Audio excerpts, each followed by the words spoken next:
Tata ba mama bande ko na pesi binombo te bipa ibiso bozuli baku ya kolanda biso to bandi Canal Presse ya mokola lelo to ça vendredi 18 juillet 2025 5e numéro ya poso pour na Canal Presse la Liga, le meilleur championnat du monde. Toutes nos excuses, nous avons un petit problème au niveau ya YouTube. En tout cas, on ne passe pas sur YouTube parce qu'on a un petit problème technique. Ce n'est pas de notre faute. Merci beaucoup. Nandenge boza ibele ya kolanda biso ndenge tolobaka tofungoli Santiago Bernabéu, tofungoli Camp Nou, mouillons le maillot, mais tout éviter de confondre vitesse et précipitation. Bouye imalamu. Sardou Dimbu, Veambata Mona Barumbu, Mike Kamwaka, Joël Pembele, Bao Baza Bangwana, Topisi Bango merci. Ndenge malgré langa oyo kolamuka tongo pema eza jeté mais bango basalaka toujours effort pour na kolamuka tongo pe pour na koya ko servir bino. Encore une fois boye imalamu Veamba Thomas fait une remarque, on m'a dit pas de photos d'anniversaire na Canal Presse. Alors les téléspectateurs ont fait cette remarque là et l'autre aussi on loba déjà donc tous on est ngo lisouté. Topesimbo tena Fredo Ngwinzani, Ekapi Aboy, Rit Ekoko, Georgette Alino, Tania Mobalizanga, Joël Pembele coup de gaz, Pesimbo tena le général-major de la République, le général-major de la République, Dodo Tina Maïtambo Beka, papa social, et puis bon retour au pays, na colonel Titi Matala Lyon IPI, HP de la part de Joël Pembele. Coup de gaz, Alain Sita, Kennedy Mabessi, Serge Malebe, Mama Alice, Aserna Paris, Amoli Mabassa, na Honoré Lulendo, depuis Suède, Topesibino, Mbote Mingi, Ndenge, Bozalara toujours wana pour Rolanda, Canal Presse, la Liga, le meilleur championnat du monde. Alors, moyena pesa binombo tezate parce que nous ne passons pas sur YouTube na uté ko bango na bandeli un petit problème technique donc toujours les capter na YouTube bazo ça l'effort bazongisa yango pour bozo biso en direct na YouTube bao ba yebi numéro nanga boko melanga ba message na bino na mon numéro personnel. En tout cas, comme na YouTube, pour toujours les cas en direct, na YouTube. Merci. Na ba o nyonso ba zuli bako ya kolanda biso sans oublier na bosanité.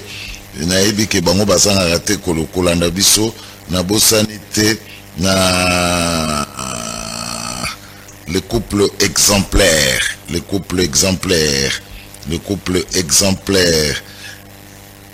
Le maréchal Tito Mousseke na nono bongo eza couple exemplaire to pesi binombo temingi couple exemplaire Teddy Lobota na Dallas na Marianne Kapanda Teddy Lobota Marianne Kapanda couple exemplaire pesi binombo temingi na Dallas. Alors amis téléspectateurs, aujourd'hui il y aura face à face. J'ai déjà vu un invité qui est derrière. Il y a ici déjà ils peuvent faire leur entrée dans le meilleur championnat du monde. Veambata ou Sardou Dimbu, Soboko Koti ça déjà invité na biso oyo baza libanda baza bakota na Santiago Bernabéu na Camp Nou ou ben na Montjuic pour to banda na solo na biso ya le meilleur championnat du monde, la Liga, Canal Presse, Yamokola Lelo, tout ça n'a pas sujet belé, toko solo là, na ba mabianga menabiso, awa, na Canal Presse, bango, bazalaka toujours na dikamwa koloba, ba mabianga menabiso, oh lelo, bozo découvrir bango, aujourd'hui, tout ça face à face, bozo découvrir bango, kalamingite, na baetando ike na bino na bosanité Gianni Makondele. Sans vous Paris n'existe pas. Gianni Makondele qui me suit depuis Paris, sans you Paris n'existe pas. Gianni Makondele na pesio mbote mingi Zani Makondeli. Alors, le premier invité déjà là, Mathieu Badjoko. Mbote. Mbote Ndeko Zulu. Mbote Nabalandi Nabiso Nyonso tout. Balobi la liga yango e bandi. Sengonanga ezali ya makasi parce que nazali ko sentir que na le cas qui dernièrement awa na sala ki moi ba revendication notamment concernant moi Banzila certaines constructions na niveau Angalema na Monique la Liga et la Nambaka voilà na rapport na Monique côté au Quito moi batu bazongi moi normal ba mekiko rebandela moi certaines misala place wana na sepeli mingi pona yango mais Nicolas Gisate que ko sepela wana nde ba place mususu musala ezali ko salema malamu musala ezali ko salema malamu te notamment na érosion bolikango na lalu na se érosion wana ezwa ata il y a ata 1500 maisons érosion wana plus de 300 personnes bakufa et bana depuis Mobutu érosion wana ko bakaka ko baka ti to komi na Tshisekedi nde to komona misala bandi ko salema misala oya quand même to ko considérer zali misala. Mais malheureusement, entreprise wana ba pesi musala wana entreprise EAS ezali na dimension te ya ko maîtriser libulu wana. Il faut basala musala pendant 20 mois mais na le kanaka wana régulièrement na zako kamawapo d'ici 1 mois na ndambu bambule ko bandela. Est-ce que population ya la lou ba ko lela les sous-té mawana ngande ezali ya mwana. Il faudrait que ba inspecteur ba kita batala musala o ezali ko sale makuna parce que j'ai l'impression qu'il n'y a pas trop de sérieux et puis entreprise en mo ezali pena na makokite quoique nous avons l'information que le gouvernement est bimisi mbongo pe pesi bango mbongo mais ce que entreprise mais Mathieu Badjoko c'est comme si entreprise en mo fiable té o bazo sala banzela mais et loko ezobani ça c'est que tous a l'impression que ezali na entreprise ezali sélectionné en fonction ya ba ministre o bazali ko ya na ko pesa ndakisa à l'époque tant Thomas Loaka azalaki ministre ITP ezalaki entreprise moko a dit construite et soit ba marché belé c'est ya Thomas Loaka mais curieusement bon et ça peut musala bien té côté wana parce qu'ils sont quand même responsables ya ba malheur wana pe mais curieusement tant Thomas Loaka kei tout le monde est entreprise nous sous-souper botami les sous-souper comme pour gagner ba marché. Donc on a l'impression vraiment que les choses sont en train d'être faites en fonction à Mouto Azali na place wana. Ce qui fait en sorte que le travail Azali pena musala malongati. Na ko interpeller le sous ba kondio ya biso. D'abord on a Azali na monique congolais alingi mbongo ya Congo balingi Congoti. Nazalaki présent lors il y a inauguration il y a terrain ya Ipene na ba construction et salemaki. Na émission de Kozulu que na komi na Ipene na zeko ta na bi o ezali Ipene to ezali Ipene na rompoana liboso a Wenzi na ezali Ipene to ezali Ipene na mona ezali na bato ba kozoba mokonzi ya mboka ba kombolaki ba mota ba longwe bato bateka kana bazalaki te na biso o ka mupepe ya malamu ezali koleka na Ipene wanga. Mais comment se fait-il que pour bayoki que mokonzi ya mboka kokoma wana soit etiami na nengo yo ba moteur ba classer bango donc tant mokonzi ya mboka kokoma wana kokansekete ezalaka bozoka ne ezalaka nengo wana te ezalaka bosoto salité désordre on dirait que autorité moko azalaka place wana te donc tozali ko interpeller na ba comportement oyo ya lolengi wana et puis dernière interpellation na ngai Ndeko Zulu ngana zali na ma ko constater loko moko mboka na biso zo traverser crise moko sécuritaire ya makasi mais nazali ko comprendre le phénomène moko to nazali ko mona ngana yebi que police ezalaka na responsabilité à ko sécuriser ba individu na ba bien na bango mais to komi ko mona que il y a des FARDC qui se mettent à surveiller ba civil o ba sadi loko la yo na ngai c'est-à-dire qu'ils ne sont même pas de personnalité autre oui ko lo bagete o ko kozala na danger to que azana place ya insécurité o guerre ezali. Mais on constate qu'il y a des FARDC qui se mettent à surveiller des individus pendant que nous sommes dans une période de crise de sécurité. S'il vous plaît, Basoda wana, bon mobiliser bango pona et loko mususu. Bon la police, bon pesa batouana parce que ils ont ça la malamouté, ils ont ça la moins laisser aller. Les militaires qui sont en charge à quoi affecter s'il vous plaît, ils ont ça la sérieuxté. bozwa police mutu ana habilitation wana pour que banda ko contrôler ko surveiller ba individu. Merci pour ba biscuit na yo Mathieu Badjoko. Aujourd'hui Mathieu Badjoko face nous sommes vendredi à Yves Bouya. Yves Bouya mbote pe Bouya imala. Mbote ndeko Zulu, merci pour l'invitation. Na oya na émission na kutende ko libanda. Tant on va débattre na Mathieu Badjoko, je dis ah bon. Na koti na kati avant émission. Tout ça là moi la benga onini Kouyebana a bien revenu Mathieu Badjoko. Je dis ah bon, tu es le frère ou je suis le grand frère de Yves Badjoko. Ah, grand frère Yves Badjoko. Alors Yves Badjoko à cause de Arabiso Azam Colombinga mais Azam na Yaya. Oh là, grand frère Yves Badjoko. Donc j'ai quand même aimé le boss, sa pertinence par les idées, la réflexion, c'est une très bonne chose. Mais pas ça Kabwana. Il y a une union sacrée. Les Guinéens prennent la patrie d'opposition. C'est là où ils vivent comment. Mais quand ils se disent frère, c'est bien. Mais moi je parle ici d'un cas très important. Et n'a aucun exemple. Nazoko interpellara batu oyo bazo sedara banda kuna bango batongela bango et puis après ba récupérer bandako. Kasoko futi entreprise à construction ça. Yenga Yves Bouya na ndako. Omo ndako na ngeza mabe. Yves Bouya pesa ngana tonga ndako na tout ça le protocole d'accord. Otongeli ndako. Na ndako tongeli nga après na zui ote toyokani nga na yo na protocole d'accord yo mkonda na mzo protocole d'accord. Mukolo o mutu sai protocole d'accord na ye alingi escroquer mutu atonga kindako.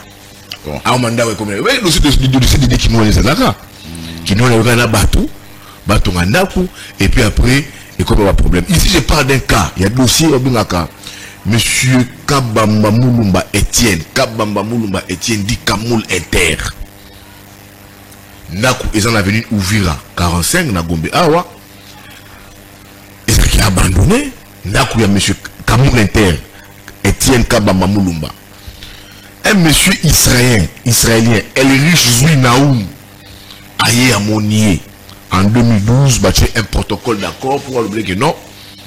Ndako est abandonné, Ndako est beba, Toyokana, Totonga Ndako, Ndako, mais, surtout Tongeli Ndako, heureusement 2 appartements kuna pour que et permettre un peu au vanda au vivre.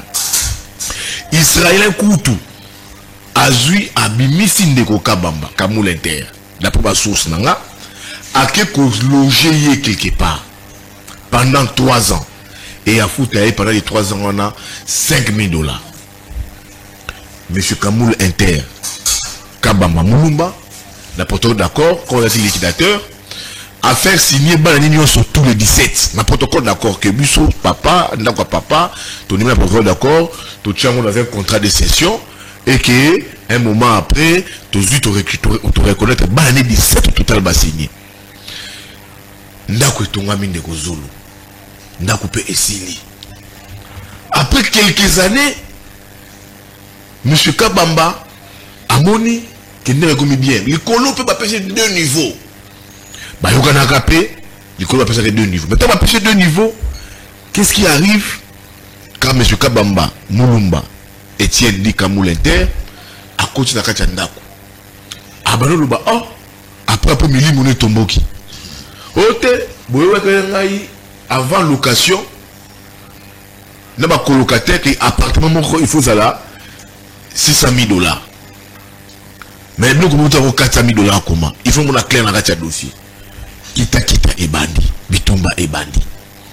Monsieur Kabamba Mulumba Etienne dit Kamoul Inter, qu'est-ce qu'il fait? Aïe un document, il y a 2 balles pour dire que 17 balles va signer qui 2 balles va signer qui pour attaquer la justice. D'après l'avocat, il y a Israélien.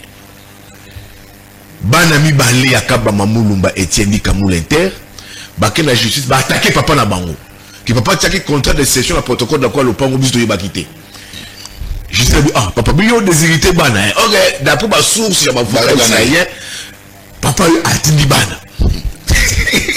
Tu vois, bébé bandi. Tant bébé bandi directement la justice et ça va dans la inbovo. Et ont aussi débat dossier à 0 et rétablir monsieur Kabamba Inter Kamoul Inter Etienne n'a pas droit de le parce que deux bana qui attaqué papa en justice pendant plusieurs années. Si vous avez quitté, mais tant que si vous avez attaqué papa pour la justice, et papa vous avez attaqué la justice, dossier est à zéro. Et la justice a dit, dans ces cas, combat va nous attaquer, va reconnaître papa Kamoul Inter, n'a pas droit d'aller, beaucoup de les avocats Israël, M. Naoum, Bamoni, ça c'est interpellateur, n'a pas droit de faire ça, n'a pas tomber la rabango. Bah, il y a la justice, bah, il y a Kamoul Inter, bah, attaquer papa la justice, bah, il y a Samba, bah, il y a la justice pour rétablir Kamoul Inter, n'a pas droit d'aller, bah, justice, bah, avocat Israël Naoum, bah, qui y a une inspection judiciaire pour stopper l'exécution. Il y a une décision de justice qui remettait M. Kamoul Inter dans ses droits. Bitouma justice est bandit pour les sous. Et Bitouma justice kita. Kamoul Inter, Etienne Kabamba Mulumba, Amouni qui kita beto, Yena Israélien Naoum, kita pour l'Umpangu, qu'est-ce qu'il fait? Il part recruter la force du progrès. Il y a un moment qui joue Mombouye, la force du progrès, et ça rend des zones dans la GLM. Force du progrès, avec toute menace, ma coach dans le Pangou, ma déloger partout, ma quoi ici biloko, les actes wana et permettaillé à zoa immeuble wana, et on les dit dans toute illégalité, en utilisant ces enfants, on ne sait pas deux au total, avec un protocole d'accord signé Yemoko à Bafoué Yango, et aujourd'hui, l'immeuble Oyo, les juifs à Tonga, M. Naoum, à plus de 40 millions de dollars, les lots écueillis en perte. Donc, tout un investissement Oyo écueilli en perte parce qu'il y a quelqu'un qui s'appelle Etienne Mulumba, dit Kamoul Inter a très mal négocié les choses, qui a fait perdre à une personne qui a investi 40 millions de dollars pour avoir ta position dans le fond. Donc, ce que j'ai dit ici, ça paraît bête, mais ça paraît aussi interpellateur. Nabajou, l'idée qui vient de l'avait aussi connu. Donc, quand vous faites ce bandon, on ne peut pas battre. À qui vous donnez vos maisons, battre comme la rabino, pour que demain, après-demain, qu'ils faisait ruse, comme le disent les avocats, il y a M. Naoum, comme l'a fait ici, M. Kabamba Mulumba Etienne dit Kamoul Inter. Merci beaucoup Yves Bouya, l'homme de toilettage technique pour la biscuit. Merci beaucoup. Alors, on va passer maintenant au sujet. Mathieu Badjoko, Toyoki, fin des négociations à Doha. D'après les informations, et information Moussoussou, États-Unis exigé na Émirats, il y a Qatar, qui est une délégation. Il y a Rwanda na Congo, Babi Manakatar T, ceux qui va signer accord définitif Oyo T. L'accord Rwanda, c'est une victoire pour la RDC. Vrai ou faux? En tout cas, na CP mingi pour un sujet Oyo parce que nous sommes tourner toujours autour il y a accord où ils allaient soit pour signer mais soit en négociation. Avant la côte dans la profondeur, il y a sujet Oyo. J'en ai un loba et je pense qu'il y a un loba qui a mot déjà que pour une fois dans l'histoire il y a République démocratique du Congo parce que nous avons retracé depuis Mobutu Sese Seko tout le monde a noté que Mboka Ekepena est signé accord. Il y a importance, il y a le Lengoana, et tiens sur la place publique pour que débat est salement, pour que Toyeba Nigne Zali Nakati, et on a même pris la peine, il y a expliquer Bisso à travers ministre des Affaires étrangères, Maman Thérèse Kaïkoamba. C'est pour dire que avancer est Zali. Pour l'instant, je pense que Tozali nous na cadre il y a ba spéculation parce que l'équipe à une certaine étape où les lots accord est commis sur la place publique. Et c'est par là même ce qui moi ndeko Yves Bouya dans le lobby il y a à côté à pouvoir l'équipe côté à camp de la patrie et c'est qui sinon moi parce que la minute opposition ils allaient le soutenir parce que tous allez faire front commun par rapport à la situation yo ya mboka. Donc on a ces là qui na action en décofalu ndenge abima qui pona kolobaka voilà attendre la main ezalaka nde bongo na minute opposition to tshela mupembeni to sali biso nyonso kotala elongo moko sikoyo na ko réagir nanu par rapport au fait que na landaka ndeko na ngai mingi Yves Gouya la landaka parce que il a eu cette liberté d'expression ce qui a moni eloko ekei malamu te alobaka parce que tout tourne autour de l'accord na landa qui est que azali d'accord te na accord avec accord ezamabe a posé qui ba point mon côté très important hein alors qui absence il y a ba sanction na ba accord tozo joie il y a pas de contrainte il y a pas de contrainte mingi insiste qui ba sanction ezalité et puis alors qui peut les sous que il y a pas de modalité à réparation ezalité telemena ki biloko wana mi balé alors o ezali liga batu balandaka biso c'est de notre devoir ya ko corriger certaines perceptions. Au moins, il est là, États-Unis, et ça lit au total, na ba médiation na yé, depuis que ba États en conflit, 2 États en conflit, et ça lit au total 29 médiations, États-Unis. Médiation à Liboso na yé à ça na 1905 entre Japon et Russie. Oyo ya suka uti ko ça la médiation, ils allaient au Yabiso na Rwanda. On peut remarquer que dans la médiation, dans toutes les 29 médiations, où il y a aboutissa, nous avons un accord. Et ça dit qu'il y a mis balai, où il y a aboutissa, où il y a eu violation. Sauf que le Moli a eu un conflit dans l'Iran. Dans il y a un principe fondamental. Au moment où il y a un accord, on n'a jamais retrouvé que mentionner des sanctions. Et ça l'a caté. Ça n'a jamais existé. Par contre, il y a un principe où ils ont accord, surtout aux États-Unis à la médiation. Il y a un principe où ils ont une obligation multilatérale, bilatérale, pardon. Une obligation, il faut ça la bouer, il faut ça la bouer. Au moment où il y a accord, ce principe est respecté. Au moment où il y a accord, surtout aux États-Unis à la médiation, il y a un principe, il y a désengagement. Et ça li pe na kati accord na biso. Au comment il y a un principe, il y a reconnaissance et ça li pe na kati il y a accord au accord oyo tout signé na Rwanda. Ça veut signifier que comme je le disais, na kati ya ba accord ba sanction ezalaka te. Mais cela ne veut pas dire que ba sanction na raté. Na ko pesa ndakisa. Il y a au salemi tout récemment na Soudan du Nord na Soudan du Sud. Ba signé qui fait ba accord de paix. Mais ceux qui ont tali et respectement quitté. Mais na simanango ba sanction et salemaki. Pourtant na kati ya accord, il n'y a nullement été mention de sanction. Na ko keneli sous musika, moi musika. Na 2015, Israël-Palestine, conflit na bango, il y a eu un accord qui a été signé. Mais na kati ya accord ba sanction et salemaki. Mais tant au moni que respect salemaki les États-Unis par une voie unilatérale ou multilatérale ba sanctionnaki. C'est pour dire que les accords ne reprennent pas des sanctions. Côté place, il y a réparation. Les alliés côté Moko ya Mutuya Makasi. Dans les accords, les réparations ne sont jamais mentionnées. Dans l'Union aux États-Unis à Sala. Pourquoi ils ont mentionné? Parce que Bazalaka n'a pas objectif au Bavizara directement. L'objectif, on est allé nini. Cessation, il y a conflit. Pour établir cadre Moko la sécurité. Et puis, pour établir un plan, il y a sécurité. Ce sont les 3 points où ils ont un accord, nous surtout à la médiation. Il y a monnaie au monde qui a un accord, on a bisopé. Les 3 ezali respectés.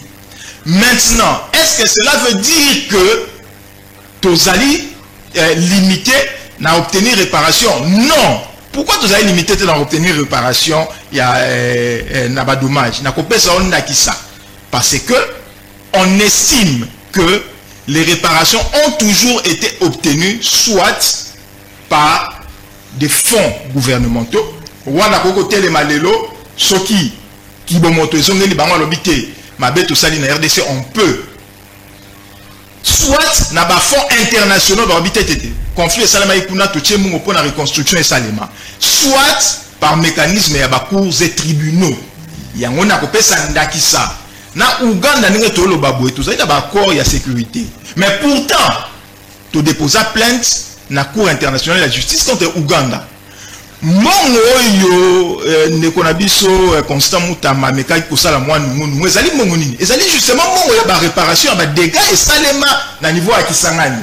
Pourtant ce côté ba konne surtout au signa na Ouganda jamais au komona qu'il est mention de quoi que ce soit en termes ya nini. Donc na accord na biso il est normal que au mona sanction té au mona processus moko ya réparation té. Donc ils allaient loko déjà il faudrait que la population d'Abisso aïeba. Mais cela ne veut pas dire que nous n'allons pas poursuivre le Rwanda. D'ailleurs, ils ont déjà un dossier, il y a Rwanda, il y a un niveau, il y a justice. C'est quoi par rapport, il y a Makamoué Kosalema Nadoa. Alors, quand les États-Unis ont dit que la délégation Tebima, si beaucoup signé accord autour de Banil, c'est une victoire pour la RDC? Bon, oui, puis, et le Kouanape, c'est dans la manière de faire des Américains. Ça la raboué pour nani parce que ça s'est même déjà produit dans le contexte mususu ça la raboué pour nani pour éviter des influences extérieures parce que nyonso est salemi pe nyonso est salema et que tikala sous accord au salema qui na niveau ya États-Unis. Alors on ne veut pas que batuso qui va bini après et je parle toujours en mode entre parenthèses parce que la minute où ils nous en format spéculation information donc c'est un mécanisme qui permet à ce que et puis au changer d'avis parce que les choses sont en train d'aller en notre faveur et ce qui est en faveur le lengenini et ce qui est en faveur dans le sens où nous sommes en train d'obtenir gain de cause sur Makambo Belé. On a benga maman Thérèse Kayikamwa, Mikolo na benga exena la guerrière. Parce que à réussir à piéger moi comme Maloko la Rwanda, notamment tant balobaki RDC il faut FDLR, il faudrait que RDC impérativement. C'était toute une stratégie parce que biso totikala qui na posture au ya biso que Batouana ils n'ont plus de capacité de faire quoi que ce soit. Et ceux qui osent dans la discussion, on est dans cette même posture. Et c'est une affirmation qui tend aujourd'hui à être validée même par l'État-Unis pour dire que mais Batouana paye ça depuis quelle année jusque là Koli est-ce que va recruter suffisamment et puis donc il y a tout ce contexte où Ezali Nakati. Et puis il y a une chose importante, au Rwanda qui n'a piège ils ont respecté c'est-à-dire qu'avant mais on a des documents pour lesquels le Rwanda a signé, il faut reconnaître que oui, il y a solo Rwanda, Nazali Nakatia RDC. Et ça c'est une autre victoire très importante parce qu'on n'a même plus à démontrer ces faits. Yemoko à reconnaître Yango Sikoyo par écrit. Et que à reconnaître que suivant un certain mécanisme Bima Namoka il y a RDC et ça c'est un point fort qu'il faudrait retenir pour la victoire Oyo to Zali ko Kenenango. Donc à ce stade ici nous sommes en train de dire que la RDC est en train d'obtenir des victoires diplomatiques très importantes. Maintenant il faudrait que tout maintenir Yango pour que côté Nabiso Mokope sérieux et Zala. Parce que dans l'année James Kabaré a sali sortie médiatique, on a senti que Ezali Patouba, Bazo Meka, comme Memabiso dans moi piège mon koboué. Abimi na toute humilité pour la koloba que oui, Bango Rwanda va disposer à ce que va aider l'armée Nabiso pour que tout se renforce, pour que. Après ce même exemple que voilà, en 1997, 98, 99, et Salemaki déjà, et que c'est en toute humilité basé à Verbiso. Donc on a des pièges. Parce que tu as dit mécanisme n'a pas infiltration. Tu as dit nini aboutissa qui est sali que l'armée Nabiso s'affaiblir tisipo. Et puis ceux qui te croient une piège automatiquement tu as nini, tu as tombé dans piège, il y a respecter l'accord au bisomoko. Signé Kuna na Washington na Bawana. Donc il faudrait un sérieux de notre côté pour que lobby et arrêter que Batouba Bebisi Ezali RDC de sorte que Makambo ils ont à l'issue à zéro. Merci beaucoup. Yves Bouya, les choses sont en train d'aller à notre faveur à Doha, Dixit, Mathieu Badjo. Ndegozulu, moi Nazali Patrick. D'abord j'ai fait, excusez-moi, la monie m'a pression, j'ai fait un clé d'œil à un ami qui s'appelle Philippe Matanzi. qui a de nous suivre là. Je salue ce qu'il a fait comme activité. Je pense que dans quelques jours, dans les jours passés dans Tchangou, où il est allé sensibiliser habitants, il y a Tchangou, dans la route Efobank et Kenarati Mangengenge, parce qu'il faut asphalter. Toute la nuit, je pense qu'il y a mardi ou mercredi, du moment où les gens fermaient les yeux, il y a qui est en pleine sensibilisation pour dire que non, on aura cette route-là. Merci, je vois que images au défilé, je dis merci pour ça, parce que pour tout ce qui est fait pour Tchangou, il reste aussi cette vraie sentinelle de sa district Tchangou, aussi avec d'autres députés Barika Longi. Quand ils font du bien, il n'est pas député, il faut encourager ça par rapport à député qui travaille aussi devant Ogika Longi. Mais lui, non député, il fait ce qu'il fait déjà pour Tchangou, c'est toujours souhaitable. C'est toujours encourageant et lui dire de pousser d'avancer très loin, parce que ce qui il a un siège demain après-demain, ça sera un avantage à Bana Tchangou. Alors, vamos Philippe Matanzi. De Rozoulou, je l'ai cessé de le dire et de le répéter. Nous allons aller républicains. Je serai d'accord que les plus grands accords, il faut obtenir, il faut l'accord à Doha. Accord où tout cela dans Trump, c'est de la comédie. Les réseaux sociaux, Yves Bouya aurait été soudoyé pour combattre accord. Je me pose à cela, je connais mon intégrité et c'est faux. Là, on va pas payer $300 000, quelque chose, le président de l'Assemblée nationale, il se les mate tous les jours pour de l'argent. Mais moi, je suis républicain. J'ai reconnu que Ndegonangaï, Badjoko, a Monique, a relevé ma faille dans la accord. Mais moi, cet accord, j'ai toujours dit, avec Trump, accord, on est engagé en mérité. Accord, on est engagé M. Donald Trump. Donald Trump, avant d'inaye, a Tchekoto, ministre des Affaires étrangères, à Rwanda, a Mme Thérèse Kayikwamba, avant d'y. Ça n'engage pas les États-Unis. Ça engage la personne de Trump. Ce qui Trump a accueilli les lots aux États-Unis, l'accord va tomber quasi. Le vrai accord au Touzan Nangwazali, la résolution au Congrès américain basé. Yomoni accord au signal, c'est adopté à niveau du Congrès américain. Pose la question au congressman américain. Si il y a accord Rwanda. Il y a accord Rwanda. Le mécanisme d'application dans Yango. C'est dans la personne de Trump. L'accord au tout signal ou la solo qui est engagé l'État américain. On va activer le mécanisme d'applicabilité dans Yango. Ils allaient dans le Congrès américain. Parce que tout ce que le président américain prend en termes d'idées, de résolutions, il faut toujours Congrès et adopter.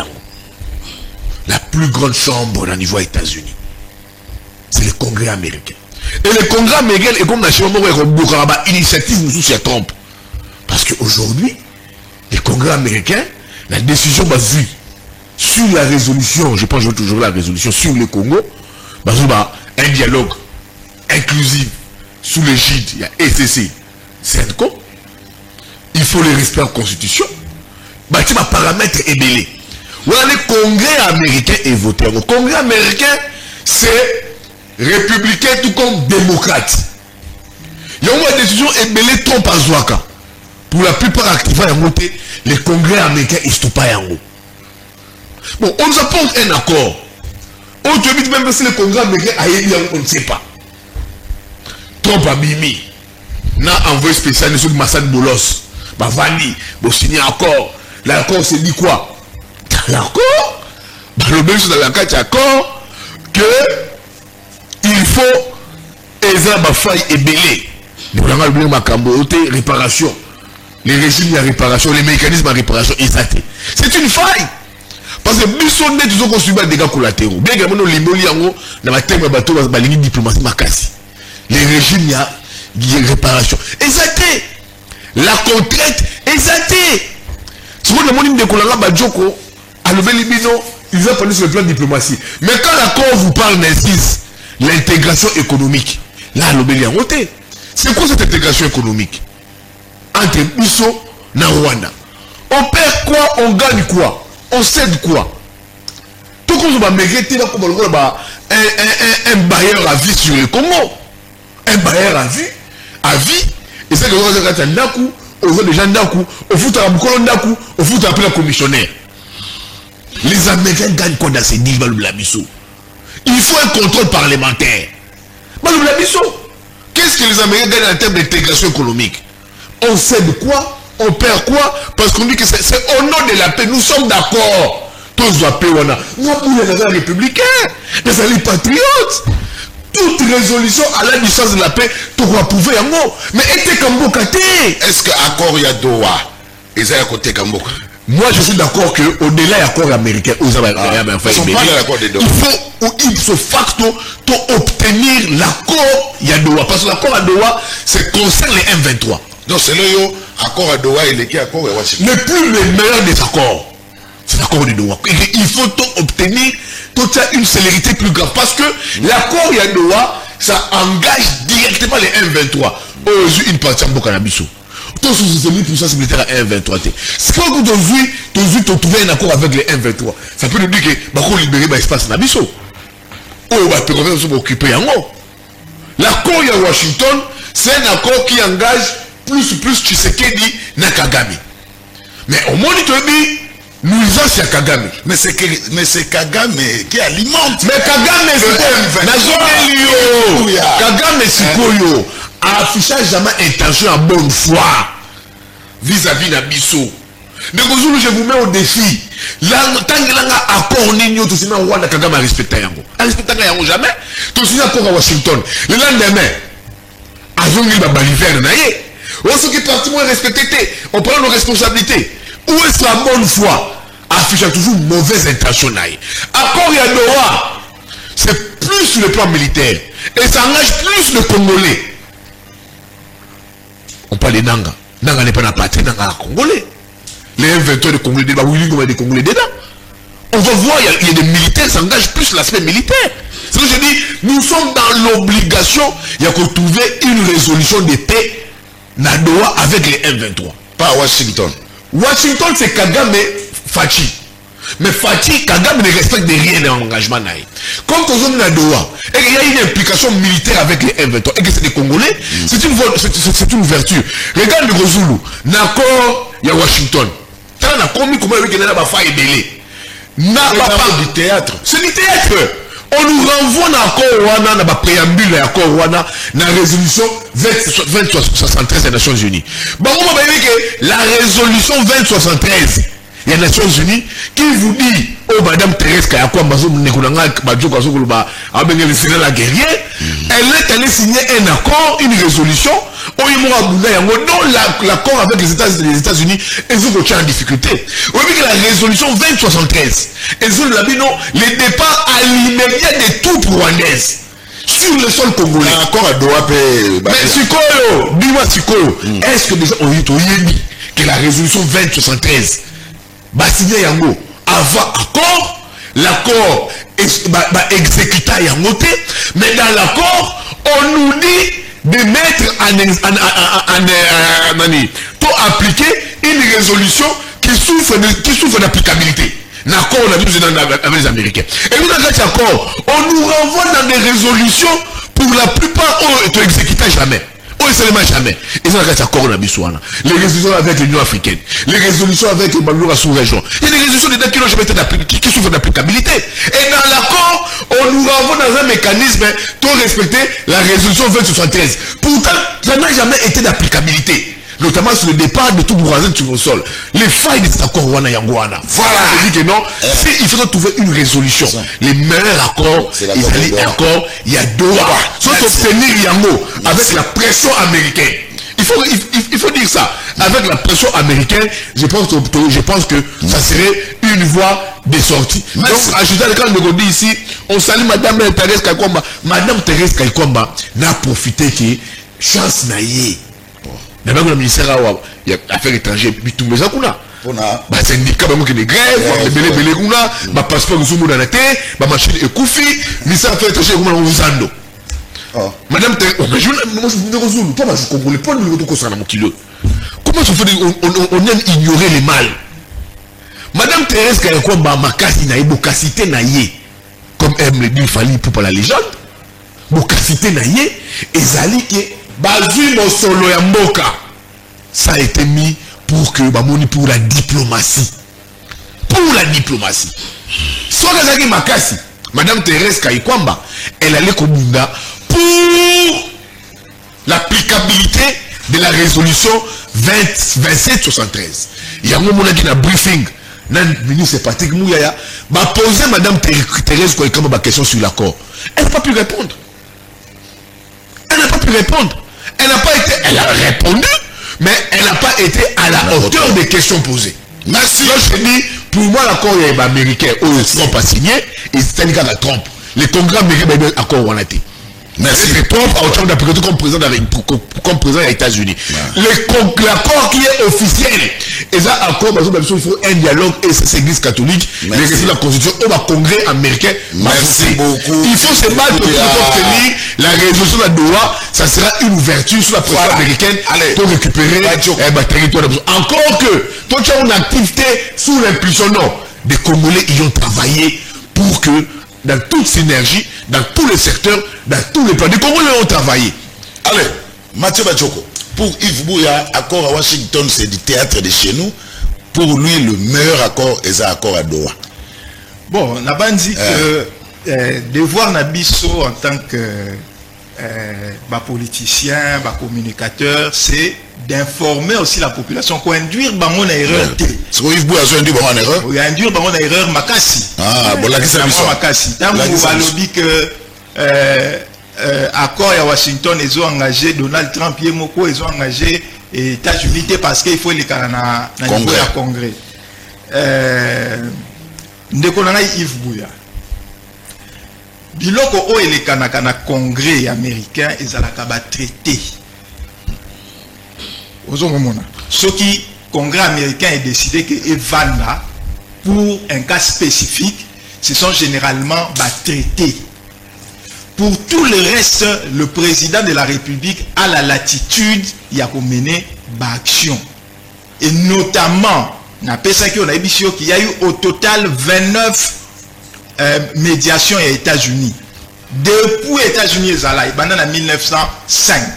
Au monde que ça a toujours été les présidents qui vont à l'avant. Na compte il y a médiation.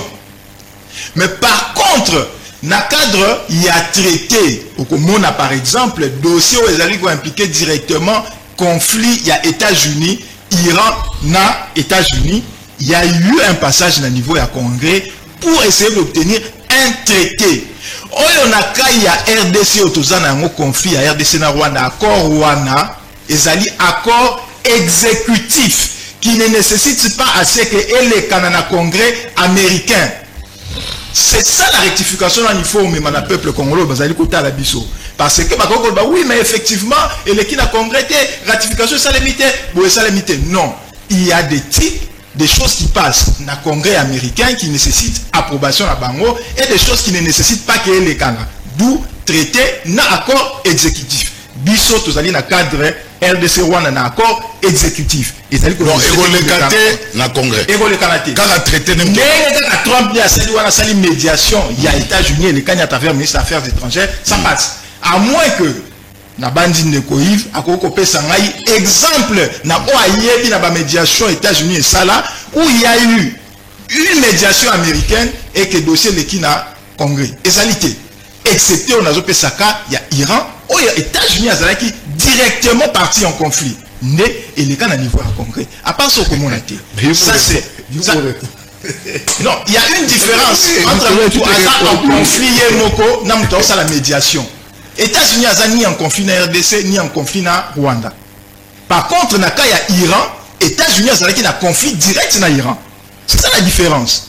Donc, il faudrait qu'on ait moins précision pour ne pas induire la population basali qu'on a biso na erreur. Et puis nazali ko bandela parce que na moni koti moi malamu te pourtant na sala qui est fort pour que na la pédagogie. Aux zongeli makambu ya sanction la réparation. Na expliqué clairement, il n'existe aucun accord lélo aux États-Unis à la médiation, on a tangé le nombre des 29. Nabiso ya liboso ezali entre Japon et Russie en 1905. Babenyango accord ya Portsmouth.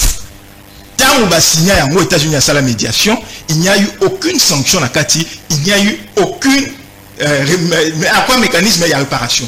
Biloko wana yaka à part et y a qu'à ciment parce que objectif n'a encore ezalaka nanu que va obtenir paix et quota et puis les autres choses on voit après. Et le dernier on va ça les amis sur la RDC. Moka États-Unis ezali moka auto comme on a té ba moka auto on a des ordres ezali. Ils ont un processus na nenge basale la kamakambu. C'est-à-dire qu'ils ne feront pas exception lorsqu'ils font médiation bah lobby que pour les RDC to ko sala exception na méthodologie auto adaptaka. Et on a cité là qui au point autre qu'on retrouve dans l'accord à Washington ou à auto signaki on se retrouve à na ba accord nyon surtout basala comme médiation excepté tout le et ça les mitans au Soudan du Nord au Soudan du Sud bah bon respecter accord na bango il y a un moment il va sanctuer la naki. C'est comme ça que ça se fait pas na niveau de réparation na édition pe les sous na expliqué clairement na kati accord ba réparation ezalaka te okukuta te soki oyebi opesa un exemple parce que na pour ça fait okoyeko la exemple na yebi na ah oui effectivement on a raison mais ngana lobi ça n'existe pas sur le 29 pour ça les ezalité oyo moni que ba sali accord et puis réparation ezalaka te accord ezalaka te ba pesa ka biloko wana ya réparation na trois systèmes ya nini ya ba fonds gouvernementaux état ko agressé ko reconnaître bon on a reconnaître na ko dommager bino soit dans les fonds internationaux il y a réparation c'est-à-dire que la communauté internationale se vendit à travers la structure dans le but que t'es biso mobiliser fonds euro pour na réparer n'engé salama ina ka Allemagne ba vandi dans le but bon biso to pesa mongo pour reconstruire pour que to ça la réparation. Et le troisième cas ezali cas oyo ba les canana ba cours et tribunaux, c'est-à-dire que si les deux wana esimité au monde na tokenda na ba cours et tribunaux et on a pêché au cas ya Uganda mongo et memi constamment à niveau à tribunal ezali mongo ya ba réparation mais au kokuta on il part d'accord moko ko mama que Uganda il faut appeler ça biso mongo tokenda na cour internationale ya justice cour internationale de justice et pèse décision après 20 ans après 25 ans que tu as déposé plainte bah il peut savoir que toko ba fout à biso 325 millions c'est qui réparation pourtant nous avons des accords avec l'Ouganda donc il est très important c'est que tu peux savoir une information adéquate. Donc accord Washington il faisait théâtre traité. Ils allaient théâtre traité parce que nyonso eko salema après eko salema conformément à accord wana. Pourquoi on salema conformément à accord wana? Ndeko il va le poser question encore très pertinente. Alobi que les États-Unis ont gagné nini na kati biso tozo perdre nini to céder nini.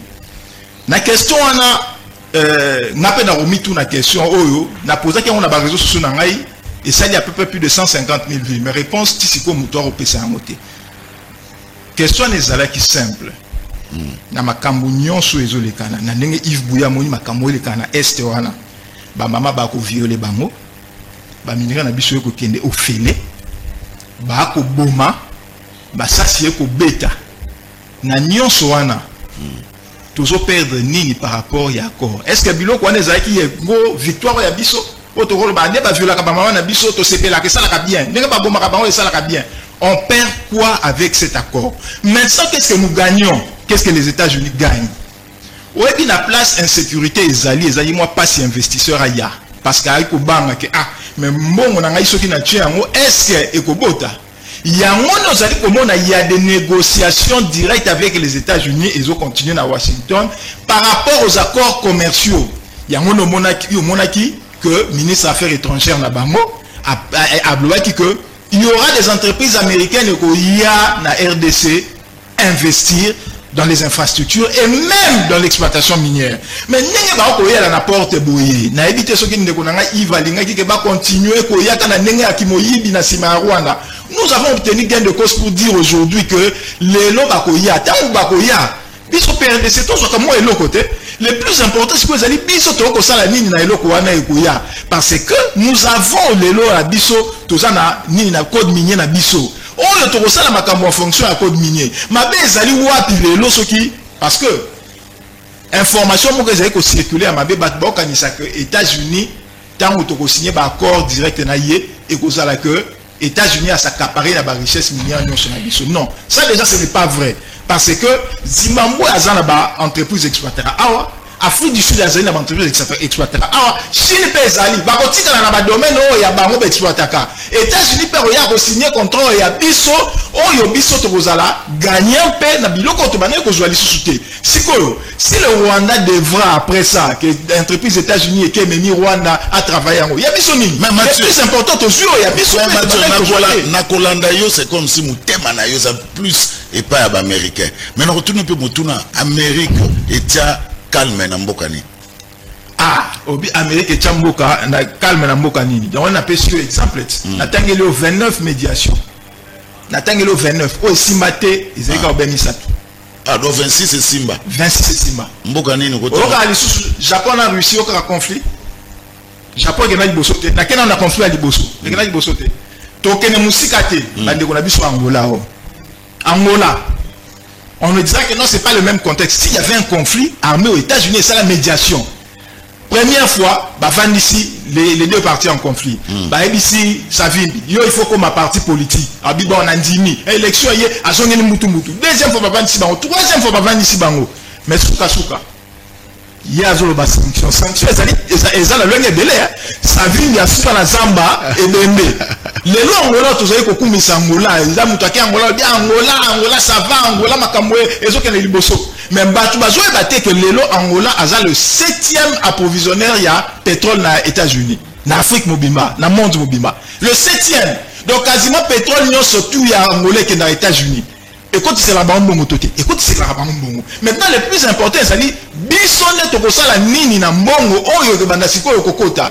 Est-ce que tu vas continuer na moi ba désordre nous ezali? Vous avez la responsabilité à biso. Mais dire que États-Unis est même pété, États-Unis est bongisa, n'a pas ça ba cas concret. Oh, et Salema na mokilio ya biso. Na bandi na 1905, na Japon, Russie, la Kenya na ligne actuelle Angola, 27 ans de guerre civile la carte Angola. Voilà. Tu vas que ça la Kenya côté sont les Américains. Na médiation, ba ça la pe ba accord, na accord wana ko mona sanction ezalité, au mona réparation ezalité. Pourtant Angola zali azali. Le last qui montre que Angola a ko kana ba photo ba Angola za poto, Angola za poto. Alors ça c'est pas américain. Si vous parle du théâtre de chez nous, d'accord, il y a Washington. Prenons et le il y a congestion, il y a parc à Virunga. Est-ce que vous trouvez ça normal? Na quelle question à parc vous me posez des questions à tout à ma casse. Question à parc vous congestion et mi relaxani. Biso toza na posa batba na mbongo biso toza na posa ya batba na mbongo ekota ba investir musale zala parce que population ko la biso ba ko e ba ya viru déjà ko gérer peut-être ba ngote to gérer ngo biso mo que ya virunga ezali géré par fond virunga qui appartient aux anglais mais ko talati et bon pas que virunga na lolenge ni pas que Virunga n'a pas bon vérifier. Pas que Virunga est géré par le fonds Virunga. En collaboration, Nabiso, Nakatikuna, on a des employés congolais, on a des employés étrangers, et déjà à Kuna, si je ne me trompe pas, il faut Zalaza belge ou anglais. Et bon, RDC Nanine. Mais on continue à répéter la Virunga tout l'autre. Bon, on va à Biso. Mais par contre, on va gérer un mot. Bah, votre Biso Nanine. Et ça, il m'a béni, on a Biso, bah, ça, la Kuna. Et bon, mini. Question à tout le monde. Merci. On est en train de penser que Virunga a toujours le Bakana et ça l'a géré par Bisso. Virunga est allé géré dans fond Virunga qui appartient aux Anglais. Déjà dans le Congolais à Belge ou Anglais n'a pas ça ni comme on. Donc on voit que ce n'est pas ça le problème. Le problème est allé Bisso que ça la nini na oyo kokota. Na nini ata après ya nini Virunga au cité wana. Toko sala makamu malamu yongone Virunga yo continuer kozala. Na ba o bakoya. Merci beaucoup. Merci. Il va bouillir même tas d'antenne. Il y a Washington, c'est du théâtre de chez nous. Pour nous, le maire accord, et accord, il y a Doha. Alors, qu'est-ce que vient faire le processus de Kinshasa? Vous avez dit que c'est du passe-temps. Ndevozulu, là, c'est la toilettage technique. Ok. Pédagogie. Mélo intellectuel. Même son petit frère nous suit à la maison, c'est noté. Il faut pas que Yves Bou a matiti level intelligence. Par rapport à Yanaï. Ok. Au moins, ambiguïté accord. À Washington. Quelle ambiguïté? La réparation. Il y a bouillant, vous avez accordé. Mais il y a une intégration économique. business et côté. Pourtant, les gens sont morts. Dans l'accord à Washington, bâtir réparation, ainsi mort exaté. Mais ainsi, c'est assure l'intégration économique, ambiguïté. Qu'est-ce qui serait le plus utile? C'est de réparer et puis de parler de tout ce qui est business. Mais réparation, ma victime, il faut activer les cours et tribunaux. Oui, il y a des fonds. Je suis d'accord. Sinon, je ne dis pas de l'ambiguïté de cet accord. Qu'est-ce qui doit passer en premier lieu entre réparation et business? Qu'est-ce qui doit passer en premier? Dans l'accord à Washington, c'est plus le business. L'intégration économique ne résout. Mais réparation exactée. On a préféré d'abord accepter les business, les affaires, mais ce qu'on subit en termes de réparation, tout le balingala. On a de côté. Il faut activer des mécanismes. Mais quand il y a intégration économique, là, c'est du business. C'est bon, tu mon solo contre la moka, investisseur baya. Mais qui vont pleurer nos morts? Ceux qui bisous montent en moté. Ils allons au bisou. Il fallait négocier ça pour vous maquiller à tasse encore en haut. Donc vous avez préféré faire du business d'abord, mais la réparation de nos victimes, tout ce qui est en haut. Le Rwanda a été qu'un génocide naïe aujourd'hui à travers le monde. Et permettant, et Rwanda na phase de victimisation. Et il y a même un mémorial qui est érigé. Tout le monde qui passe au Rwanda va reconnaître un génocide Rwanda. Vrai ou faux? Vrai. On pouvait aussi, d'abord, en premier lieu, parler de la réparation. Et le business, l'intégration économique vient après. Qu'est-ce qu'on fait de nos morts? On fait quoi de nos morts? De Rosulu. C'est ça aussi l'absolu. Intègre. Absolu intègre Zanini. Il fallait d'abord par honnêteté accepter que le Rwanda a tué chez nous dans cet accord. Parce qu'il y a une implication américaine et Zali. Tu as tué Bomi. Tu as joué avantage à Donald Trump. C'était une occasion avec Donald Trump dans le bureau pour dire à Donald Trump non. Ah bah bon. Avant les business, acceptons que les Congolais va Koufa. Rwanda reconnaît Yango. Et Rwanda jusqu'à présent, tout ce qui se passe au Congo a reconnaître Yango. C'était une occasion pour la République démocratique du Congo. Pays où il s'est mis à des dégâts collatéraux néfastes à Rwanda, imposer au Rwanda reconnaissance de mon Rwanda dans cet accord. On est parti dans l'économie, intégration économique. Encore, il y a un nous poser la intégration économique, à éviter ni n'importe tout ce qu'on gagne, ni n'importe tout ce qu'on perd. Il y a à éviter. On perd quoi? On gagne quoi? Jusqu'à présent, même le Parlement congolais, les députés n'ont pas habité la carte d'intégration économique. Et le mot ainsi Zouana. Ça veut dire quoi? Allez, évolue. Le pays n'appartient à personne. C'est un bien commun et non un bien privé Congo. Que lobby, biso, banana biso, fouta makambo, nyongo, baraté. Pour ne pas encore résoudre les problèmes. La réparation n'a pas été, mais on a privilégié l'économie. Mais pourtant, du même moment où on va privilégier l'économie, on devait aussi privilégier la réparation des victimes. Et c'est une occasion. Mais qu'on a loupé. Faille les résolutions. Nous a diplôme, et je comprends que vous avez expertise dans le domaine, il y a diplomatie. On a dit que la résolution 2773 est apporté rien en termes d'applicabilité. Mais comment est-ce que vous avez la même résolution? On a qu'à Rwanda. On doit être intelligent. L'accord à Washington est bon, même la résolution 2073. Absolument, le Congrès américain. Mais la décision aujourd'hui, la résolution au Congrès américain est sur le Congo, est comme opposable à tous. Le niveau, il y a établissement, il y a États-Unis. Mais il y a cette différence entre traité et accord. Mais c'est quoi? Mais la différence, c'est quoi? C'est que la résolution est opposable. L'accord, respectant tout comme pas. Quand un congrès américain prend une résolution et comme opposable, donc tout le monde surtout a une obligation, il y a qu'on respecter, il y a qu'on poser question. Et comme opposable à tous, même Trump a une obligation, il y a qu'on respecter, il y a qu'on. Parce que comme opposable à tous, les congrès américains ont une résolution, au Congo, il faut un dialogue sous l'égide de SCC Senko. Oh, mais il faut dire, il m'a dit que le meilleur accord c'est non. Qu'est-ce vient faire maintenant? Sous lever intelligence. Moi je ne fais pas un raccordement frauduleux, je fais un raccordement intellectuel. Lui dit que voilà Ezali traité on a une ça peut engager les États-Unis. Mais la différence à Congrès américain, la résolution Mazouaka est opposable à tous. Même les présidents, l'administration américaine est respectée à Yango. L'accord dans le Congrès, c'est le Congrès Yango.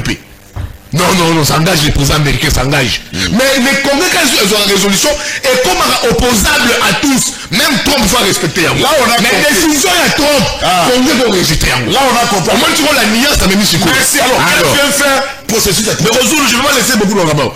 Il a parlé, c'est tout là où tous les Américains, en termes de solution, un peu comme il m'a parlé à Japon et tout à cause. Mais tous les deux cas les plus récents ici, c'est la Russie et l'Ukraine.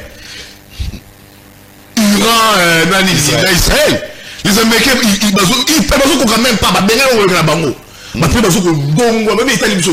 Nous sommes des pays souverains, on s'engage d'abord nous-mêmes. On se supporte, on s'engage pour discuter après. Il vous parle de Savimbi ici. Mais lui qui fait les relations internationales, je trouve écalé ma diplomatie. Mais mon ami ne sait pas que l'Ivoire, Savimbi était une contrepartie américaine. C'était ça. Oh, mais moi, la journaliste, la classe journaliste, il y avait une contrepartie. Donc, tout ce qu'on donne, même à Katakor, Autopesa, Washington, attendons-nous à une contrepartie. Entre les parties. La contrepartie, c'est quoi? Nous, on gagne quoi? Les États-Unis gagnent quoi? Les Rwandais gagnent quoi?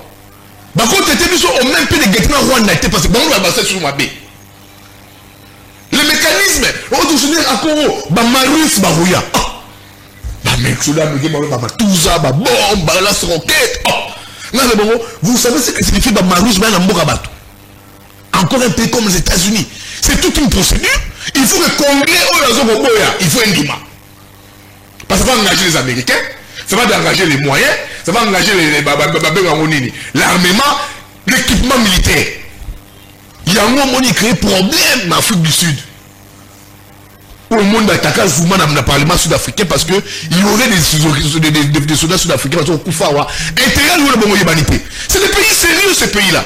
C'est pas des pays sérieux. C'est des pays très sérieux. C'est là les mécanismes. Il y a opposabilité entre le Congrès, qui est une institution, et le président de la République, qui peut prendre des décisions qui peuvent être aussi annulées dans le Congrès. C'est là on a lobby je suis encore écœuré quand j'apprends mon ami Badjoko dit le parc des villes est déjà co-géré. Mais ça peut être un BUT. BUT c'est un PPP, non, un partenaire public-privé. Entre nous, c'est une entreprise anglaise. Mais c'est pas entre deux États. C'est pas entre deux États. Mais là, maintenant, on a un accord. On nous demande une congestion entre deux États. C'est différent d'un BUT. Un BUT, le partenaire a préfinancé et commis opérationnel, beaucoup de la congestion. Mais là, dans le domaine, tout ça, les parcs du Congo, un parc est un domaine de souveraineté. Ils ont un fleuve. Donc, mon ami veut me dire, c'est que faire un matin ici, tout est qu'un fleuve. Vous nous faire comprendre. Mais oui, c'est un domaine de souveraineté, aéroport, fleuve, aéroport. Et donc, c'est le domaine de souveraineté. Les parcs, c'est un domaine de souveraineté. Sur la dimension même alors la dimension de congestion entre l'État congolais et un privé. Mais là, l'accord nous parle maintenant, ce qui est réellement Ezali, d'une congestion entre deux États. Il faut nuancer, il faut être intelligent. Moi, je lève l'intelligence, moi. Allez, parlons maintenant du processus à Kinshasa. Entre deux États. Le Balingi géré, parc Nabiso, au même titre, na Rwanda. C'est qu'on veut nous dire aussi, les fleuves de ces côtés ici à Congo, bon, c'est là où on peut, n'a pas à vivre. Non! Donc, soyons intelligents quand on parle avec des personnes en Arabie Saoudite, des personnes plus intelligentes que nous, en Arabie Saoudite. On a développé de l'intelligence. Ce que je dis, c'est de l'intelligence naturelle, pure et absolue. Pas téléguidée. Pure, nette, naturelle et absolue. Pas téléguidée, orientée. Non. Et quand on oriente l'intelligence, et qu'on aura désorientation intellectuelle. Les processus de Kinshasa. Voilà, je te parle. La cohésion nationale.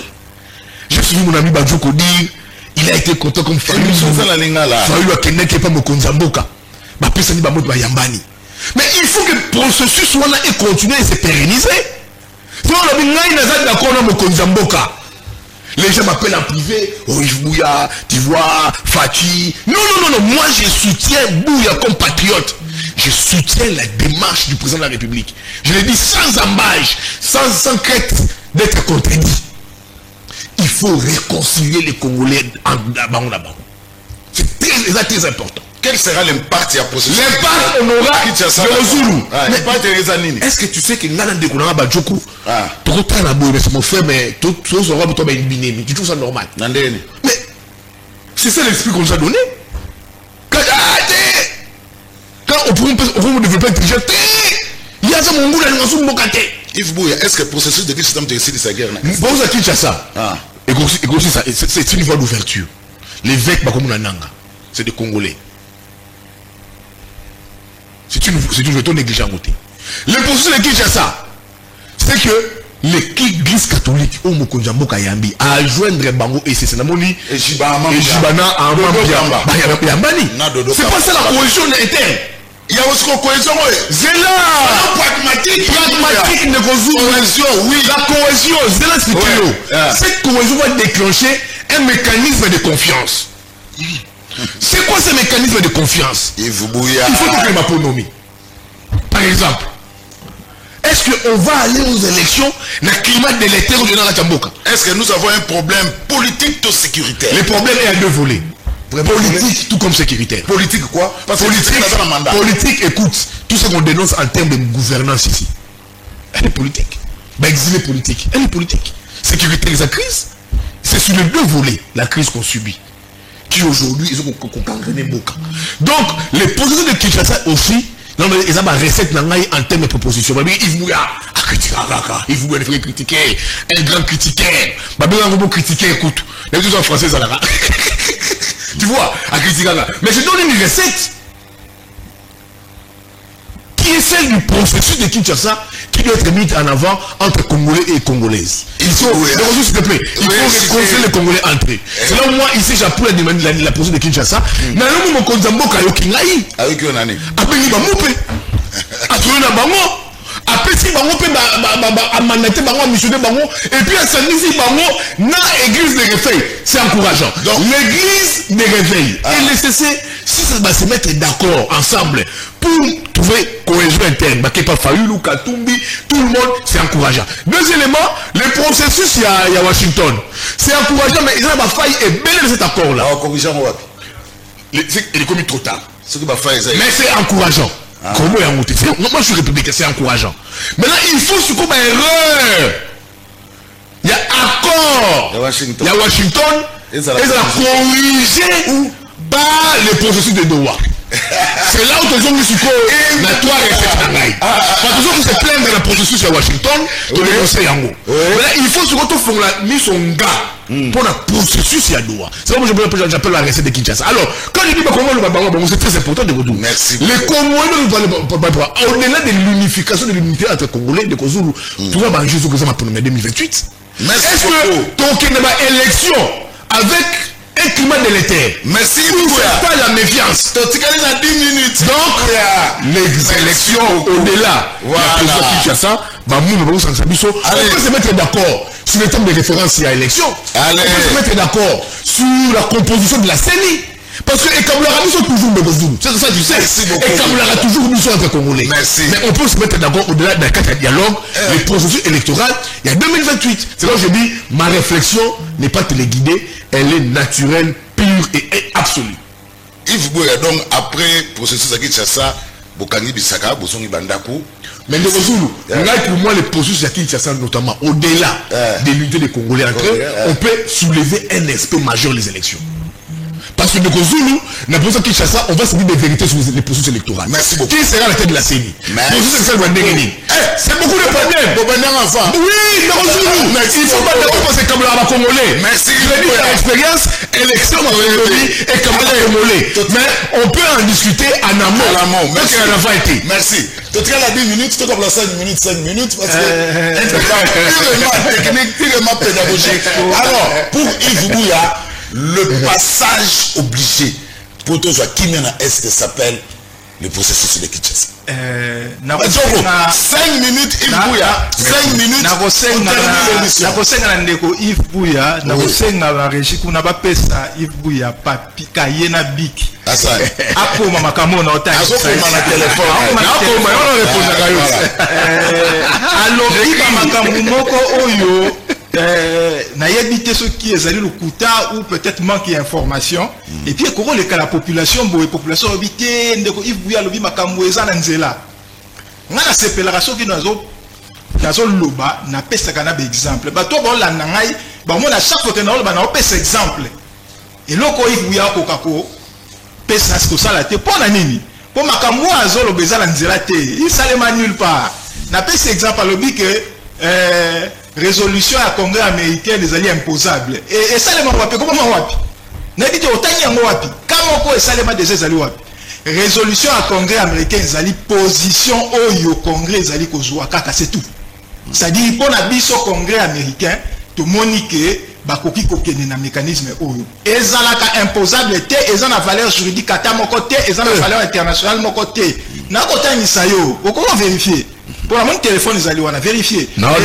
imposable T ça c'est déjà il faut que l'on la mito à Congolais donc Congrès américain joue à position kaka ya on a nulle part au Congrès américain et une décision est imposable ça c'est de 1 de 2 on néglige le que Trump Congrès américain ils allaient le la PKK Sénat na biso assemblée na biso ce qui va jouer décision d'accord et c'est un exécutif mutu salamwe appliqué à moi et que on la car mutu à train président Trump vous savez comment on a ceux qui estimaient que position à Congrès ali applicable mutu ko exécuter moi c'est à Trump pour nos zolo bakete et zali ka loko ya Trump Congrès américain a la force c'était pour le ba sa instigation que bon armée bosala boy kuna bosala boy et zali donc tiens moi na mutu à partir ya lelo résolution ya Congrès américain ezali position kaka o et Amérique Congrès américain adopté et puis na koloba na yo et là on a sepeli c'est qu'on déterminer résolution en mode exact quel type de résolution té parce que bazar na trois types de résolution kuna na quel type de résolution quel type de résolution j'ai parlé de l'opposabilité comme opposable à tous dans tout l'établissement déjà dans le mot yango parce que c'est faux ce n'est pas vrai au côté c'est exemple mon côté au Congrès américain et puis si position na yé résolution na yé est imposable ça n'a aucune valeur juridique internationale et c'est qu'à position où yé ce qui est tembe c'est un exemple mon Congrès américain joue position et puis ça a été donné comme obligation à proposer et ça l'a raté ça c'est déjà de et puis résolution à nos zolo ba ke ba joli biso résolution où est imposable coûte aux armes tout na makolo et ça dit quel type de résolution pour les armes ça tout dans les États-Unis et ça dit quel type on va bisa biso parce qu'en réalité c'est quelque chose de non fondé et ça dit position na bango tali bango et ça on a biso assemblée na biso et position sur eloko et ça dit position ya biso et tali c'est fini donc eloko wana na résolution à Congrès américain sur les retenir yango les lois résolution américain ezali imposable était na quelques nations que ce soit ezali position à Congrès ce qui ndeko na ngai buya tete mapesa nga exemple ya résolution américain oyo Congrès jui résolution et puis imposer à mon abatou et s'imposer à abatou c'est impossible ça n'existe pas donc wana ile kwa liboso alors bi to privilégier dans le business et puis na sima réparation to kene malembe après c'est clair kitoko makasi ka Rwanda olobi ni génocide rwandais et ça la nini génocide rwandais ba vendre yango ba sali boy papa na est-ce que oyebi que la France na 1994 ils a qui impliqué dans le génocide rwandais est-ce que vous dites mais quand est-ce que la France a reconnu qu'elle a impliqué dans le génocide rwandais il y a 2 ans passés Mais pourtant, relation commerciale en France na Rwanda bande ozalate. Et bande ki kozalate. Biso totel émission o ya biso Genocoste o ya biso. Et donc tozali côté capé yango wana que Genocoste ba bomi bande ko na biso. Ça prendra peut-être le temps qu'il faut. To comme mango na ba cours de tribunaux mais au final, to obtenir na gain de cause parce que les faits allaient li. Et puis na tangi si on a dit que na ba accord ba réparation ba sanction ezalakate. Ce qui yo yebi moko ba tia ba sanction na ba réparation, o yebi si biso. Comment na yebité? Oh nyo c'est à dire ça les maté. Ce que vous allez là o yebi singai tel que ça les maboy. Ba ça la sanction ya boy, ba ça résolution ya boy et réparation ya boy na kati accord ezalakate. Na ke musika, no bi papa koma na peso ka ya Uganda. No bi Uganda ozali omona wana. To même na cause de tribunaux. Mon 325 millions notre joli bonjour. Et c'est d'ani. Et il y a pas réparation. Cela ne veut pas dire que n'engue na Rwanda to signer à Corona Washington, ne makamu ya réparation to tia mo pemeni. Non, les anengo la té réparation et ça demande toujours na procéder na yango na tangeli les trois procédés. Procédé à liboso soit ba fonds gouvernementaux.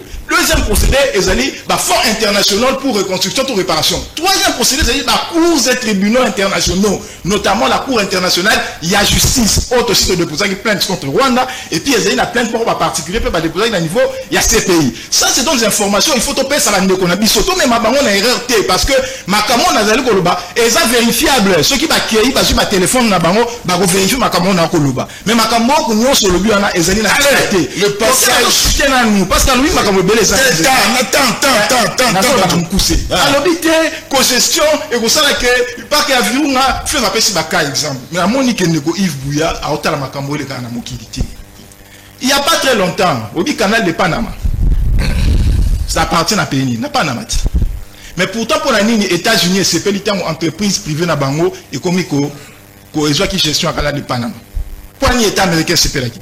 Pourtant, c'est une entreprise privée.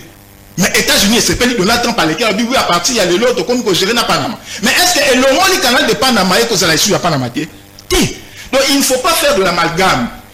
Partenariat aux alliés Kolubana et se manifestera toujours à travers l'entreprise. Et ça y est, le col attend un accord au signé à Washington, après au signé accord commerciaux et à la minerie, soit là tout. Quand on a que tu signé un gouvernement américain, le gouvernement américain est habité. À Congrès américain, allez, il y a la RDC. Non. Et ça, l'entreprise privée ne va pas y travailler, puis surtout, gain de cause au Yabiso. Et quand on a mabelé que ça, Yabiso, c'était mabelé, vous allez avoir mabelé au Yabiso. Et puis, même ceux qui vont exploiter Nengenini, au moment où on a par exemple, ceux qui, par exemple, dans la mission, exploiter, au moins, la première producteur, c'est la République démocratique du Congo. Attends, on reçoit 3%, mais on a Yabiso. Et ça, c'est la cobalt, surtout. Ce sont à 90% exploités par d'autres pays. Mais ceux qui battent ce classement de la production, il y a tel et ça dit le bradage, il y a des ressources dans la société. Le problème, c'est qu'il faut qu'on la conforme la code minier. Juste toujours à 3%, sinon le code minier est validé. Il y a un état toujours. Et c'est ce qu'on demande là-bas. Surtout au Bakoya, pour respecter le code minier. Il peut y avoir des faveurs. Terminé par le processus de Kinshasa. C'est quoi le processus? Le passage obligé, selon Yves Bouya. Bon. Processus à Kinshasa et Zali processus mon coca et positionnement. Et on a eu Sabino qu'en réalité opposition est allée sauter. Oh. Donc on qui dénigrer, dénigrer UDPS lelo, mais UDPS s'est démontré que au koki ko bunana yé na biloko yé moko a créaté. La preuve, Fayoulou a saigné abandon. Oh. Mais ça abandon tout le bani. Abandon. Yo zo ka sou Fayoulou loba. Na makam yo so le ko o ka Fayoulou loba sou te tseke di boy, to tseke di boy. Mais bah, on a si tout le monde a laquelle tout le monde a laquelle elle est. C'est l'opposition, c'est l'opposition armée. Opposition politique, il y a un monde a neko et là les alinini.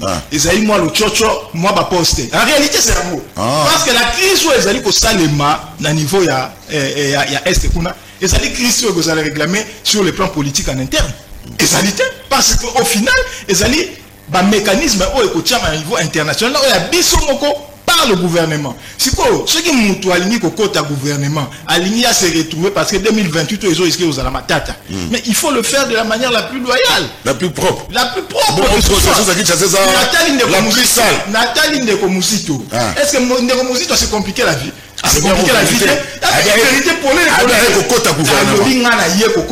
travailler. C'est la seule chose à dire. Donc, tiens, Fayoulou a une expertise. Nekoïf Bouya, appelle expertise. Nekoïf Bouya, Loba, bah, côté à Loba, qui était, Maïpe n'a une expertise. La ligne n'a pas n'a même moi et l'autre, mon copain dans le gouvernement. C'est plus clair. Plutôt qu'on met ma basique, ça, il va se Akota, Aloba, Akota, Aloba, mais aïe politicien, aïe tombé là. Résumé na moi, beaucoup qui s'en aïe peu.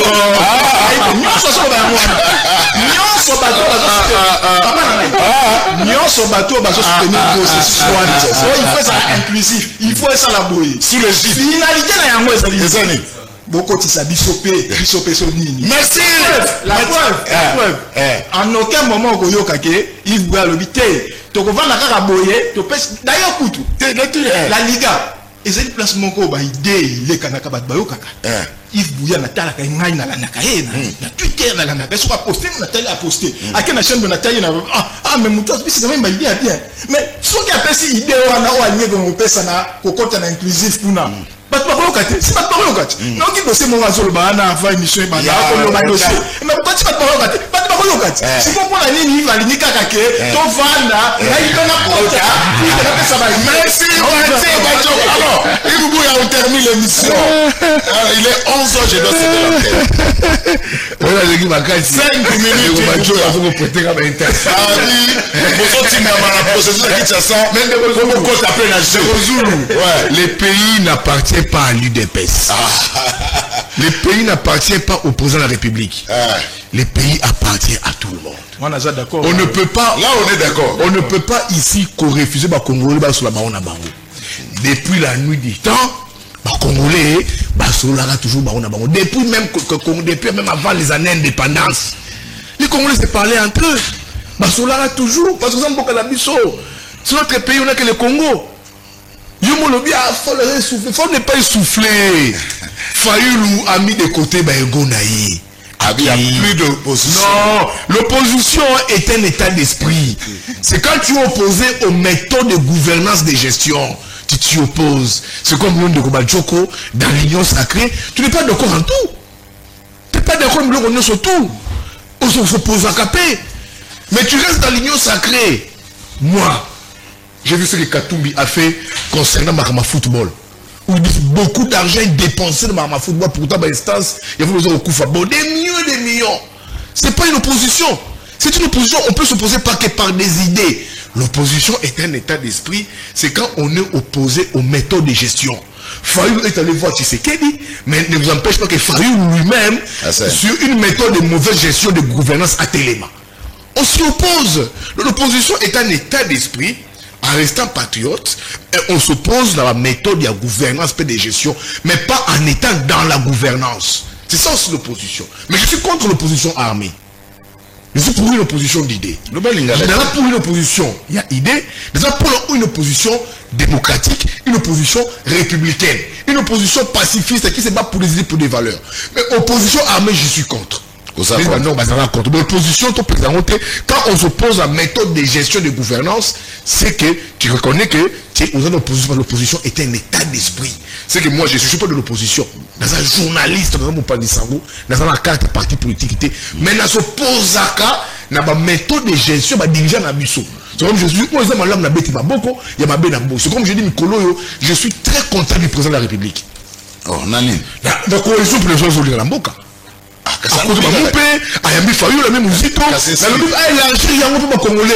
n'est pas que président de l'UDPS, de sa famille biologique ou politique. Il est président de tous les Congolais. Il dit élargir Bakatumbi, c'est notre pays à nous. Donc quand il dit mais mon cher ami, ça n'a jamais posté. Mais je ne veux jamais aussi réfléchir de servir le pays.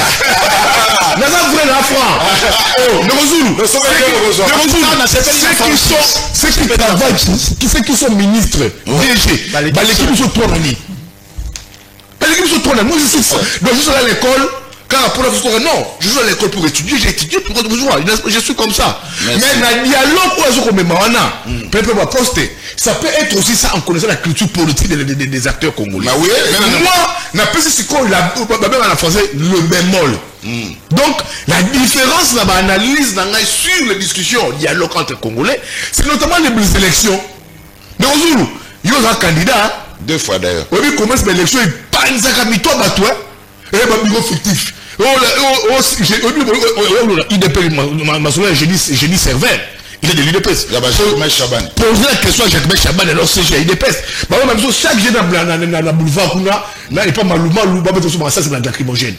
Les élections aujourd'hui divisent les Congolais. Merci. Les processus électoraux, ils sont comme le rabatou. C'est déjà entre les églises, nous avons président Séni, et les catholiques, nous avons l'église de Réfé, Bitumba. Il faut que soit le processus à Kinshasa. C'est ça, il résout. Comment on résout? Même au secrétaire général, il y a exécutif, il y a Séni. Dossier Toto, il a dit Toto m'a bloqué, m'a bloqué. Et comme la raison combien de fois?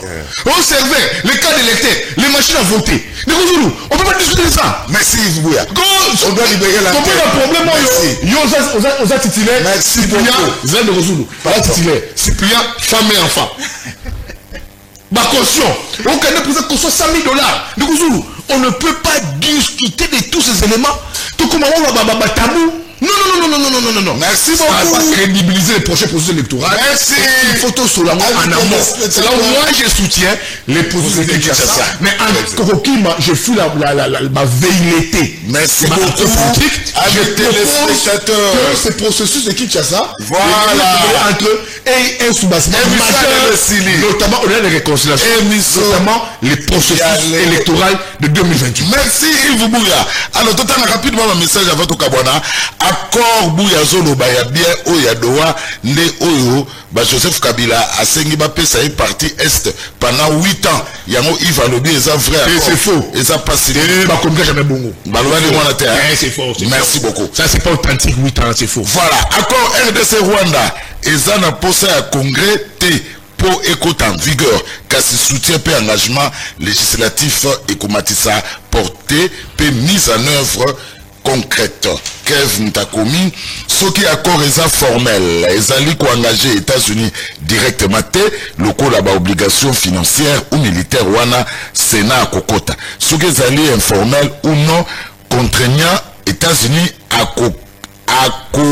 qui toté kosenga intervention à congrès président Akosuka Kaka Kozala facilitateur accord de paix RDC Rwanda ezali ko engagé États-Unis te butanga yango bien yebisa Bouya akanisi batu basalaki accord wana makamunyoso azoloba bakanisaki toyebi bango te na ebité ce qui présent États-Unis aza ko agir lokola pareil accord de paix entre bamboka mibale wana ezo senga ratification na congrès ezo dépendre na nature ya accord un traité est négocié, signé et ratifié par le président de la République et un accord international est un type de traité qui est quant à lui négocié et conclu par le gouvernement Yebisa Badjoko.